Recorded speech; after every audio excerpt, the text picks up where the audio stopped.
So in this Yahoo Finance tutorial video, I am going to be showing you guys how to view the cash flow breakdown of a stock on Yahoo Finance. So the first thing you have to do is open up Yahoo Finance. Once that is done, select a stock of your choosing. So for this demonstration, I'm going to go to the Discover tab at the bottom, press on Trending Equities, and just select a random one. How about Starbucks right here, ticker symbol SBUX.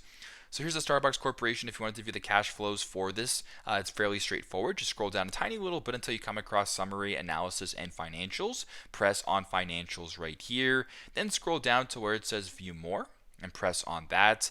Now, as you can tell, by default, it actually does bring you to the income statement breakdown. But if you're looking for the cash flow statement, just go to the right here besides balance sheet at the top and press on cash flows. Make sure that it turns black and the cash flow screen opens up. You can either select annual, which is selected right now, or quarterly, which is selected right here. So you can do either or. It doesn't really matter once that is done. There you go. You can now view the cash flow breakdown, so you can see the net income, the depreciation, the inventory, accounts payable, all this sort of stuff that is shown inside of a cash flow statement will be shown to you guys right here here in Yahoo Finance. So fairly straightforward. As I mentioned before, this is how to view the cash flow breakdown of a stock on Yahoo Finance. Thanks again for watching, and I hope this video helps.